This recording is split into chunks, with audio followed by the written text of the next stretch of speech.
একজন সাহাবীর নাম হলেন উসমান গনি রাদিয়াল্লাহু আনহু। তিনি যখন কবরের পাশ দিয়ে হাঁটতেন যেতেন, এত দূরে চিৎকার করতেন, কয়েক কিলোমিটার দূরের মানুষ তার কান্নার আওয়াজ শুনতে পেত। কয়েক কোষ গজের মানুষ, কয়েক মিটারের মানুষ তার কান্নার আওয়াজ পেত। কয়েকশো মিটার তার কান্নার আওয়াজ চলে যেত।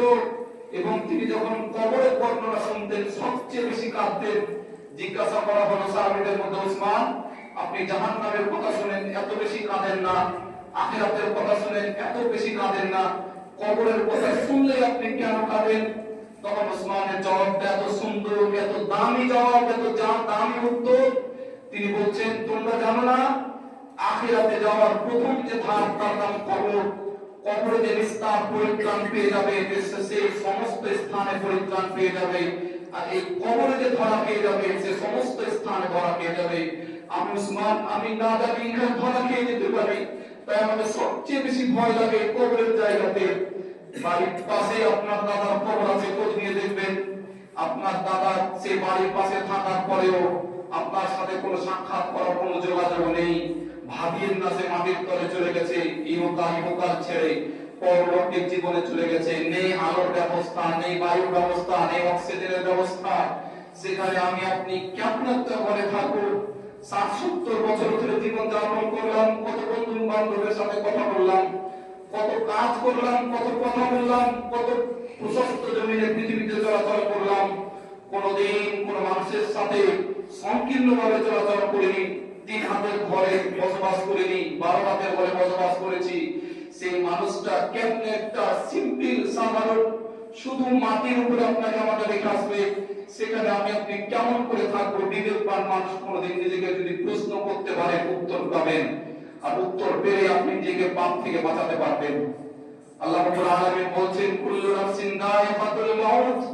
প্রত্যেকটা আত্মাকে, যাকে আমি আল্লাহ আত্মা দিয়েছি, সে ছাগল হোক, সে ভেড়া হোক, সে মানুষ হোক, সে হাতি হোক, সে ঘোড়া হোক, সে জিরাফ হোক, সে পশু পক্ষী হোক, সে আর যাই হোক না কেন, যাকে আমি আল্লাহ আত্মা দিয়েছি, তাকে মৃত্যুর স্বাদ আস্বাদন করতে হবে, মৃত্যুর সাক্ষাৎ তাকে করতে হবে।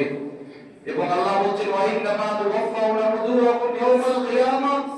তোমরা যা করছো, যে কাজগুলি করছো, সেই কাজের বদলা তোমাদেরকে কিয়ামতে দেওয়া হবে। কাজ আমরা কয়েক প্রকারের করি, তার মধ্যে কাজের দুটি স্টেপ, দুটি পদ্ধতি আছে। একটা হলো ভালো কাজ, একটা হলো খারাপ কাজ। খারাপ কাজ করবা, তাও তোমাকে তোমার বদলা দেওয়া হবে। ভালো কাজ করবা, তাও তোমাকে তোমার বদলা দেওয়া হবে।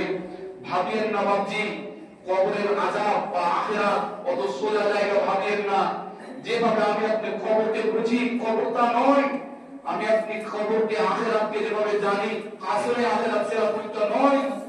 এমন একটি আখিরাতের চিত্র যখন কঠিন বিভীষিকাময় দিনের সাক্ষাৎ করব, যেখানে উলঙ্গ হফাতান ওরাতান মোল্লা।